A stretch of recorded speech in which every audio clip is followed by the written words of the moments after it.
Mateus capítulo 16, versículos 21 a 23. Todos acharam? Que achou, diga amém. Amém? A maioria achou? Eu vou ler. Diz assim a palavra do Senhor.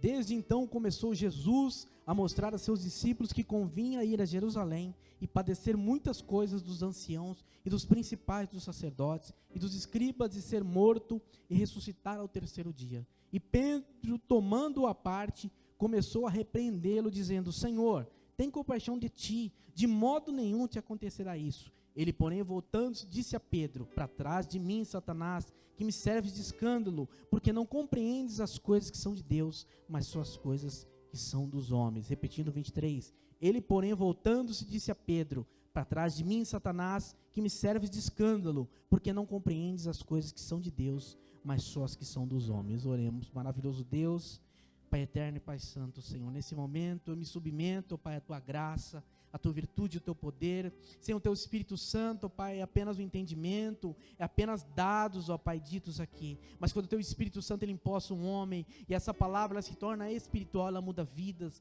ela provoca arrependimento, ela provoca libertação, ela provoca cura, como foi cantado hoje, Senhor. Nós lhe pedimos nesse momento, Pai, especificamente a mim, que Pai Santo e Pai maravilhoso, tenho a responsabilidade, também a graça de ministrar a tua palavra, Pai, que eu seja tomado de poder, de autoridade, que cada coração aqui presente, aqueles que verão posteriormente, Senhor, sejam alimentados, transformados, refrigerados, é que a tua palavra vai, ela produz o resultado para o qual está sendo enviada, produzir fé, e fé aos nossos corações, Senhor. É o que eu te peço, te agradeço em nome de Jesus, amém. Graças a Deus, podemos assentar, glorificando o nome do Senhor, se assim o quiserem. Amém, meus irmãos. Glória a Deus. E como eu disse, essa é uma mensagem do qual já meu coração estava alimentando isso. E ontem na aula que eu fui do curso, houve uma confirmação 2 vezes a respeito dessa passagem. E o tema da mensagem de hoje é o escândalo do Evangelho. E quando eu falo escândalo do Evangelho, quero contextualizar primeiramente esse texto. Esse texto, Jesus estava ali juntamente com os seus discípulos. Ali, ele já tinha perguntado aos seus discípulos o que eles achavam, quem era Jesus para eles. E ali Pedro revela: tu és o Cristo, Filho do Deus vivo. E ele diz: realmente quem te revelou não foi em carne nem sangue, mas sim o Espírito Santo de Deus. E ali ele imposta, ele diz que és Pedro, sobre essa rocha que seria Jesus, edificarei a minha igreja.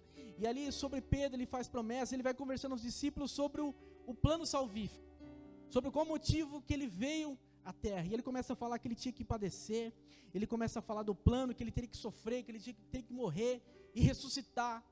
E aí Pedro ele tem uma atitude que para nós olhamos e fala: por que Pedro falou isso? Aí diz que Pedro, tomando a parte, chamou Jesus de lado e repreende Jesus, dizendo: Senhor, tem compaixão de ti, de modo nenhum vai te acontecer isso. E aí Jesus, ele dá uma resposta, ele porém voltando-se disse a Pedro: para trás de mim, Satanás, que me serve de escândalo, não compreendes as coisas que são de Deus, mas que são dos homens. Eu fui estudar a respeito desse texto, e sempre quando eu li esse texto, eu achava que Pedro estava endemoniado naquele momento. Pedro estava possesso. Se orasse ali, Pedro caía endemoniado, mas não. Pedro estava sendo influenciado por Satanás, como nós muitas vezes somos influenciados.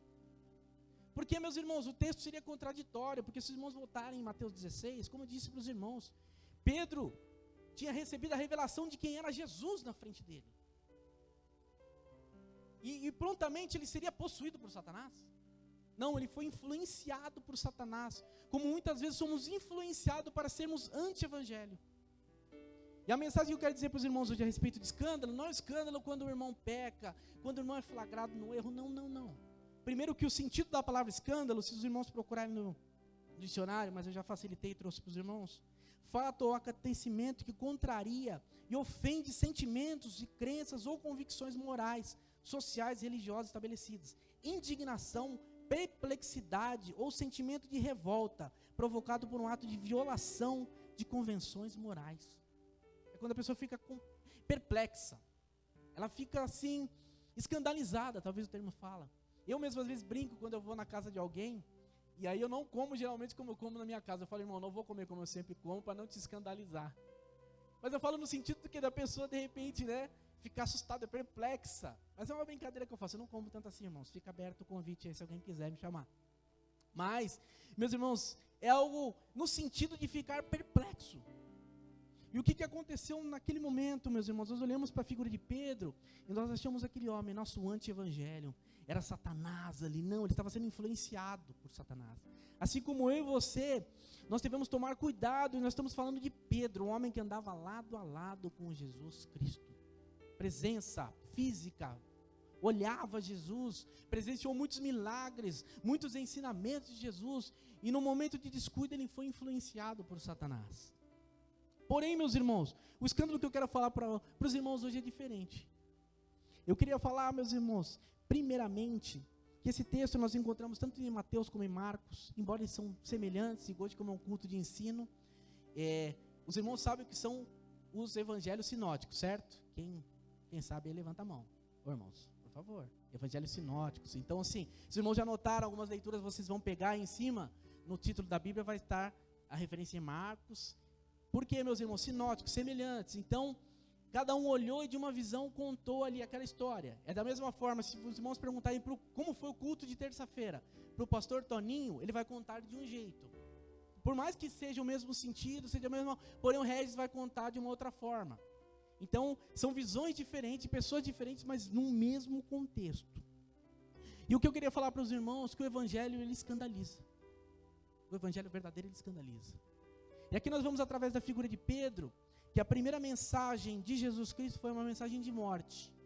De morte, eu vou morrer, eu preciso passar por isso, eu vou morrer, eu vou ressuscitar. E aí Pedro, que representava ali a igreja, ele se escandaliza, ele fica perplexo. Tanto que ele chama Jesus à parte, porque, irmãos, tentem contextualizar, quando uma pessoa, ela pratica um ato que você fica indignado, perplexo, e você não pode chamar a atenção da pessoa em público, o que você faz? Chama uma pessoa de canto, meu irmão, como é que você faz uma coisa dessa? Não é possível, o que você está falando? Foi o que Pedro fez. Pedro se escandalizou com a mensagem da morte, e Pedro tipifica a igreja. E às vezes nós vemos a igreja se escandalizando com a mensagem da morte. E a primeira mensagem que Jesus deixa, morra para si. Tanto que os irmãos continuarem, vai vir o chamado de Jesus, quem quiser vir após mim. Os irmãos podem continuar lendo o texto. Então, naquele momento, houve o escândalo de Pedro. Ele falou, não, Jesus, não é necessário isso não. Talvez na mente dele, vamos dar uma continuidade, isso não está na Bíblia. Mas talvez, não, Jesus continua operando os milagres, ensinando, a coisa está dando certo, não precisa morrer não. Continua com a gente quer aprender mais contigo. Talvez nas melhores das intenções, Pedro estava querendo ali partilhar talvez da companhia de mais tempo de Jesus. Porém ali ele estava sendo, sem perceber, influenciado por Satanás. E quando eu falo do escândalo, que o evangelho ele escandaliza as pessoas, ele deixa as pessoas perplexas, primeiramente a mensagem do amor. 2 Coríntios capítulo 5, 14 ao 15. Eu vou ler, irmãos, porque o tempo já se avança. 2 Coríntios 5, 14 e 15. Porque o amor de Cristo nos constrange, julgando nós assim, que se um morreu por todos, logo todos morreram. E ele morreu por todos, para que vivem, não vivam mais para si, mas para aquele que por eles morreu e ressuscitou. O amor sem querer nada em troca é um escândalo. Você amar uma pessoa, você encontrar uma pessoa e resolver ajudá-la, e vai escandalizar essa pessoa. A pessoa vai olhar e falar, não entendo, essa pessoa quer alguma coisa. Essa pessoa está querendo algo em troca. Não é possível. Há um constrangimento, há uma perplexidade, a pessoa vai ficar sem reação. Eu contei para os irmãos aqui na quarta-feira, e compartilhei esse vídeo com os irmãos, sobre uns jovens, né? Eles fizeram uma pesquisa muito legal. Eles pegaram alguns jovens e desafiaram, falaram, vocês são capazes agora de ligar para o seu pai, para sua mãe, e dizer o quanto você ama eles? E eu vi aquele vídeo e achei interessante. E alguns pais, se não me engano, o primeiro ou o segundo pai, quando a filha na verdade, ligou e falou, pai, eu te amo. A mãe falou, eu não tenho. Não, mas eu liguei para falar que eu te amo, o que você quer? E ali a filha, ela estava expressando o amor dela. É lógico que é uma tipificação, não é assim, são conhecidos, enfim, é da família. Mas o amor, ele constrange. Esse amor sem desprendimento. Esse amor de você ajudar alguém e de uma maneira tão graciosa, como se fosse para você comprar o seu melhor. Sabe, alguém pedir comida para você na rua, você pagar o almoço que você comeria. Você comprar a roupa que você usaria. E meus irmãos, eu falo isso e eu já passei por muitas situações e eu gosto de falar dos meus erros, né? Porque falar só dos acertos, né, é muito fácil. E uma vez eu estava em casa e apareceu um rapaz, e estava frio aquele dia, eu todo encapotado, e o rapaz ele estava de bermuda e descalço. Aí ele pediu comida, minha mãe já começou, né, a reunir ali os alimentos que tinham já cozidos e fez uma tupperzinha para ele e deu. E ali quando eu fui entregar, né, que eu era um homem, eu não ia deixar minha mãe lá entregar, aí eu fui e ali no caminho o Espírito Santo falou, dê uma blusa para ele. Aí eu fui lá no meu armário e eu escolhi aquela que geralmente eu não uso muito. Porém, quando eu peguei a blusa, uma voz tão audível como a que eu falo agora para vocês, a sua melhor blusa. Aí eu falei, Senhor, e tinha uma blusa que eu tinha um carinho todo especial, vermelho e azul, né, de uma marca que nem tem hoje, de gorro, todo encapotado. Eu olhei, eu falei, Senhor, o meu melhor. Aí peguei, dei a blusa e acabei pegando um meião também e dei para ele. E ali, a felicidade que ele ficou, porque ele pediu ali apenas comida, apenas comida. E talvez no coração dele ele se sentiu escandalizado. Ele falou, por que ele fez isso? E normalmente eles nos reconhecem como evangélicos justamente por isso. Quando nós praticamos um ato de bondade, nós somos reconhecidos como evangélicos. Isso é tão bom quando as pessoas reconhecem. Não porque é soberba, livre, não, mas é sinal que nós estamos num caminho certo. Nós estamos num caminho de tentarmos ser Jesus na vida das pessoas. E o amor, ele é tão constrangedor, e o amor, ele carrega em si outras mensagens difíceis de viver. Quando Jesus ele fala para amar aquele que vos ama, qual galardão há nisso? Fala, amar um esposo, amar uma esposa é tranquilo. Mas amar aquele que vos persegue, amar aquele que você não tem contato nenhum, porque quando tem, é um contato desagradável, é um contato que você queria evitar. Como amar esse tipo de pessoa? Como amar esse tipo de perdão? E o perdão, eu quero levar agora uma polêmica, estou meio polêmico, nós irmãos vêm na escola bíblica, eu quero que os irmãos vão para casa pensando nisso. No curso que eu faço, apareceu uma discussão lá sobre aborto. E ali a discussão era o quê? Se uma moça ela é estuprada, e essa moça ela engravida, é lícito que essa moça ela aborte, ou ela teria essa criança, e ela conviveria até com a semelhança física do agressor toda a vida, sendo lembrada daquela situação. E ali a discussão foi essa. E nós somos humanos, e é muito fácil recorrer à Bíblia e falar, claro, irmãos, mas nós estamos falando do nosso contexto, eu, você, qual seria a situação?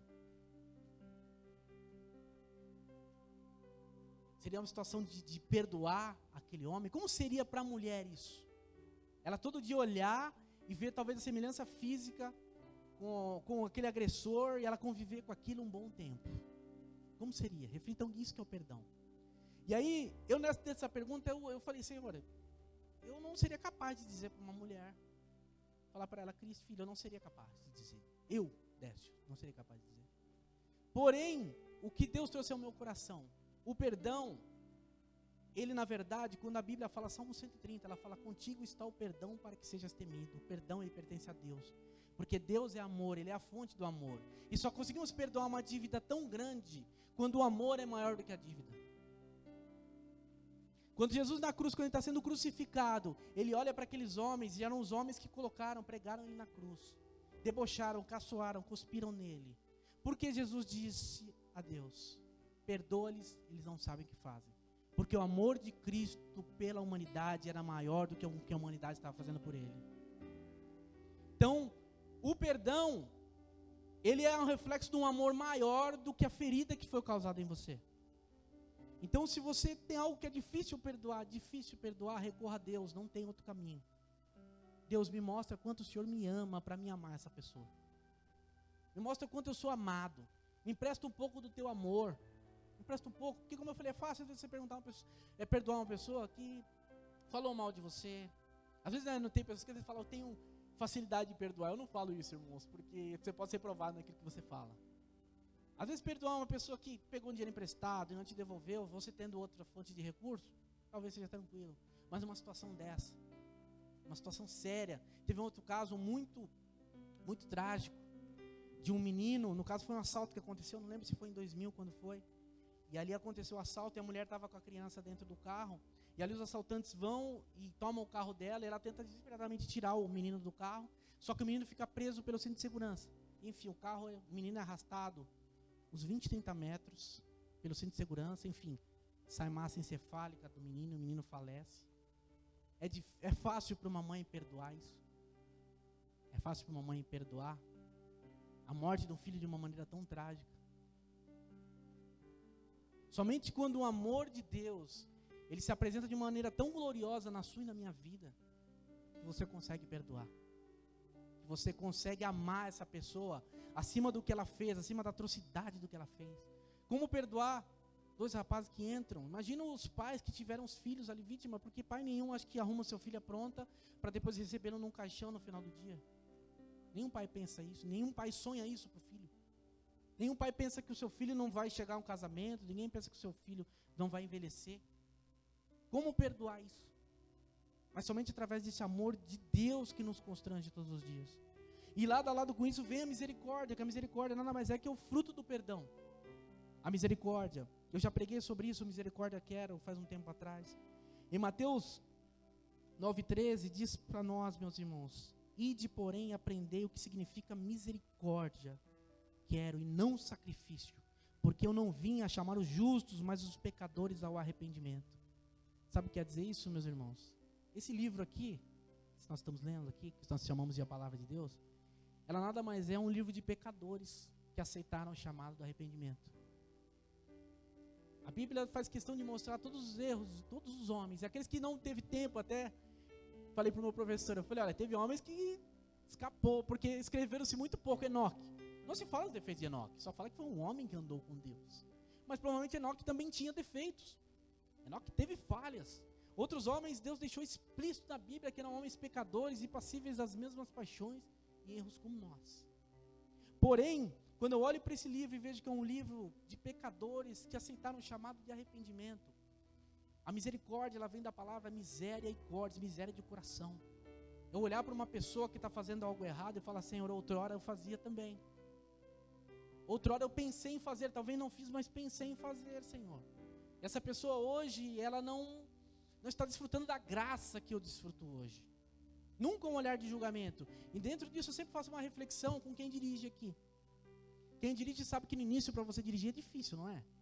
Para mim, eu tinha um defeito de ficar olhando para o câmbio. Meu irmão ficava doido comigo. Como é que você tira uma visão? Eu olhava para o câmbio para trocar de marcha. Meu irmão, você olha para o câmbio, ele, aquele desespero dele. E eu demorei para aprender a dirigir. E aí, hoje quando eu vou ensinar, eu sou muito paciente, irmão. Sabe por quê? Porque eu lembro desse tempo.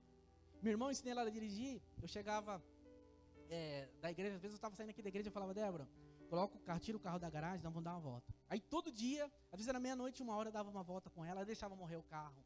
Ela ia perto da guia. E ali, mas ali, meus irmãos, sabe por que eu não ficava nervoso? Porque eu lembrei da paciência que tiveram comigo, da dificuldade que eu tive também. Às vezes, meu irmão falava, olha, se tem carro atrás, eu olhava para trás, ele olha o retrovisor. Então eu lembro de tudo isso. Misericórdia é isso. É você olhar para dentro de si, lógico, a luz do Espírito Santo de Deus, e falar, Senhor, outrora também era. Hoje eu não sou, mas outrora também era. Sabe, Senhor, tenha misericórdia dessa pessoa. Isso constrange, irmãos, constrange. Isso deixa as pessoas escandalizadas. Quem aqui nunca passou por uma situação, principalmente em ambiente de trabalho, da pessoa, você passar por uma afronta e você não responder, a pessoa fala, não acredito. A pessoa fica brava com você. Eu não acredito, se fosse comigo, é que você é bobo. Você é bobo. Se fosse comigo, irmão, o negócio era diferente.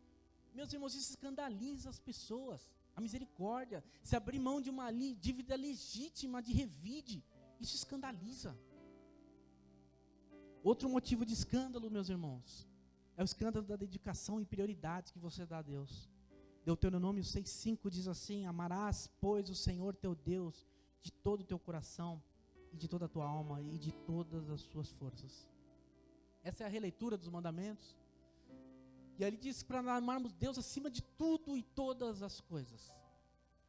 As pessoas se escandalizam muitas vezes como nós nos portamos com Deus como prioridade das nossas vidas. Quem aqui nunca ouviu? Todo dia está na igreja, só fala de Deus. Tudo que é Deus abençoe. As pessoas se escandalizam com isso. Mas tudo tem que falar de Deus. Mas tudo tem que falar de Bíblia.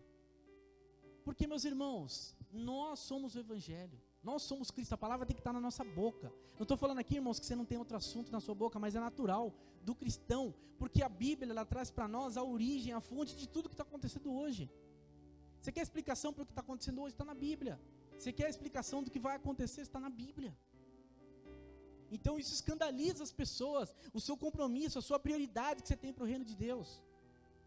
E os irmãos vão falar, nossa, e por que eu vou escandalizar as pessoas? Sabe por quê, meus irmãos? O escândalo, ele provoca a reflexão. Ele provoca a reflexão. Sabe por quê? Porque as pessoas, elas vão observando a sua vida. Elas vão observando a sua vida, essas atitudes, como eu falei, se escandaliza porque, nossa, você perdoou isso, eu não acredito, fulano fez isso com você continua conversando com ele. Fulano fez isso com você e você continua ajudando ele. Mas essas mesmas pessoas que estão se escandalizando com isso, serão as pessoas que quando precisar de uma palavra amiga, de uma palavra, de uma ajuda, de uma de oração, elas vão procurar você. Porque esse escândalo ele traz reflexão. As pessoas olham, até mesmo quando é uma notícia ruim, pararam para pensar, às vezes você se escandaliza com uma notícia ruim. O que isso gera? Comentário. Você comenta com alguém, não comenta? Então, da mesma forma, vamos levar agora para o lado positivo do escândalo. Da mesma forma que a pessoa vai olhar e vai falar, nossa, o pastor Toninho, esse homem, eu acho que os vizinhos de repente olham para o pastor Toninho e falam, esse homem sempre sai de domingo, vem aqui, eu sei que ele vai para a igreja, e aquilo vai na mente deles provocando uma reflexão. E aí as atitudes do pastor Toninho, as coisas que vão acontecendo na vida do pastor Toninho, vão se encaixando na vida deles. É como eu gosto de pensar que Paulo, o apóstolo Paulo, toda vez que ele ia ali matar um cristão, ele ia degolar, enfim, ele ia matar um cristão, e ele via aqueles homens não renunciando à fé com tamanha convicção, aquilo trazia uma reflexão para ele. Ele falava, Senhor, não é possível, esse povo morre, e quanto mais a gente mata, mais eles aparecem, esse povo cresce, e é uma convicção, eles não titubeiam, eles dão a vida sem pensar. Aquilo provocava um escândalo nele, provocava um sentimento de reflexão, e falar, o que esse povo tem? O que esse povo tem? E com o passar do tempo, eu creio que foram como agulhadas na mente de Paulo. Tanto que Paulo, quando ele se converte, ele sempre traz a memória, né? O que ele fazia, porque aquilo foi cauterizando na mente dele. Aquilo foi tudo que ele era, o que ele fazia. E aí, no momento da conversão, ele se lançou de uma maneira tão sobrenatural. E ali nós vemos como ele foi tremendamente usado, mas precisou ele ter esses escândalos na vida dele, ficar perplexo com o povo de Deus. Então hoje o principal, o centro dessa mensagem, nós precisamos escandalizar o mundo, irmãos. E escandalizar com o nosso modo de vida. O povo precisa se escandalizar, o povo precisa ver uma diferença radical no povo de Deus. Radical no povo de Deus. Totalmente diferente. Às vezes, meus irmãos, nós achamos que o evangelho está entrando em certos lugares, é Deus promovendo, mas na verdade não, às vezes é o evangelho se adequando. Nós não devemos, meus irmãos, se adequar ao mundo, nós devemos ter uma postura da qual o mundo se escandalize, talvez ele fale, nossa, mas por que um jovem não faz isso? Porque esse homem e essa mulher, eles não fazem isso que é comum para nós, é comum para nós, e eles não fazem, eles ficarem escandalizados. Porém, meus irmãos, através da nossa vida, do nosso caminhar, essas pessoas vão ver que tem algo diferente. Esse é o escândalo do evangelho. Quando eu falo que o evangelho, ele é loucura às vezes para o mundo, para as pessoas não compreendem, é louco, crente é louco. Já pararam para pensar que crente é um camarada que levanta às vezes 2 horas da manhã e vai falar com quem ele não vê? Para pensar, nós somos doidos, irmão, somos doidos. Camarada para ter fé tem que ser doido. Muitas vezes Deus vai pedir para você, vai num lugar e você não sabe porquê, e você vai lá e você vai descobrir porque você foi lá quando você está lá. Isso é evangelho, é loucura. E você conta para alguém isso, você conta experiências desse tipo para as pessoas ficam perplexas, elas ficam verdadeiramente escandalizadas, falam, mas Deus falou com você? Eu gosto de contar experiências, principalmente de erros meus, né? Eu contei para os irmãos uma vez que a irmã Maria, ela estava internada, a irmã Maria daqui, eu saí da escola bíblica e fui visitá-la. Eu contei isso numa quarta-feira. E aí, eu estava na quarta-feira lá, eu peguei a minha Bíblia, fui lá, e cheguei para ler um versículo com a irmã Maria, e só orar. E ali o Espírito Santo falou no meu coração, você vai pregar para todo mundo que está nesse quarto. Só que quando eu cheguei, tinha muita gente no quarto, você não tem ideia. Além dos quartos estarem lotados, tinha os parentes, mas tinha muita gente, devia ter umas 25 pessoas lá dentro. E ali eu confesso que eu fiquei intimidado, eu entrei, irmã Maria, paz do Senhor, né, irmã Maria, conversei com ela, ali orei, li, baixei ali, e ali eu quieto na minha, aí entrou uma missionária, uma morena bastante comunicativa, cumprimentou todo mundo, e aí, irmãos, a paz do Senhor e tal, e eu nem me identifiquei como cristão. E aí, A irmã Maria que chegou e falou, ele é da minha igreja aqui, vem cá, desce, mostrou. Aí ela veio, irmão, você também é do Altíssimo? Eu falei, não, sou sim, irmã, glória a Deus, tal. Aí nisso ela foi, posso orar aqui por todo mundo? Orou por todo mundo. Aí nisso que ela orou, ela despediu, e ela saiu pro corredor, mas foi interessante a forma que ela voltou. Ela fez assim, sabe quando a pessoa volta na parede e fala, irmão, eu preciso falar algo para você de Deus. Quando Deus falar para você falar, abre a boca, irmão. Aquilo, eu fui tomado de um gelo, de cima até embaixo, e ali aquilo para mim foi perplexo para mim. Aí eu falei, irmãos, eu tenho algo para falar agora. Eu quero a atenção de todos. Aqui eu fui tomado de uma autoridade de Deus, foi uma puxada de orelha do Espírito Santo de Deus. Porque, meus irmãos, nós precisamos ser essas pessoas que escandalizam, chegar, olha, eu nem conheço, e falar, olha, irmão, posso orar por você? Quero falar uma palavra de Deus. Às vezes nós esperamos o momento certo para pregar. Não é? Às vezes todo mundo fala do primeiro amor. Qual a característica do primeiro amor? É justamente você arruma assunto para entrar no evangelho. Você está falando de futebol, você fala o Kaká, hein, aquele rapaz, você viu? Evangélico, Kaká. Você dá um jeito de entrar no assunto evangelho. Ela está falando do poste, você fala, nossa, o poste, mas nossa, você vê como é duro. Às vezes nosso coração é duro igual o poste, você não vê? Você sabe, às vezes a gente tem dificuldade de perdoar. Irmão, você arruma meios de falar do evangelho. Mas aí vai passando o tempo, você fica, não é o momento, não é a hora, talvez o que a pessoa vai achar. Meus irmãos, nós devemos causar essa perplexidade, causar esse escândalo nas pessoas, meus irmãos. Amém? Meus irmãos, se coloquem de pé. Glória a Deus. Bondoso Deus e eterno Pai, eu quero nesse momento entregar essa palavra, esse trabalho ao Senhor, pedindo, ó Pai, que o Teu Espírito Santo, Ele venha confirmar em cada coração essa palavra, da maneira que se aplique em cada coração, em cada vida aqui presente. O que eu peço a Ti, Senhor, nos ajuda. Como louvamos agora, Pai, dependemos de Ti, precisamos de Ti, Senhor. Sozinhos não conseguimos, então, Pai, nos deixe perplexos todos os dias, ó Pai, pelo Teu amor. Nos ajuda, ó Pai querido, a cada dia nos surpreendermos com Teu amor, e mediante essas surpresas, vemos sim, ó Pai, surpreender o mundo. Vamos escandalizar o mundo, ó Pai, pelo amor que há em nós e o amor que é do Senhor, o próprio Deus em nós. Então nos ajuda, Santo Espírito de Deus, para que possamos, ó Pai, escandalizar esse mundo de uma maneira positiva, que esse mundo fique perplexo pelo Deus que há em nossas vidas, Senhor. Então nos ajuda, Santo Espírito de Deus, é o que eu te peço e já te agradeço, em nome de Jesus, amém. E graças a Deus, as palmas louvem ao Senhor, irmão.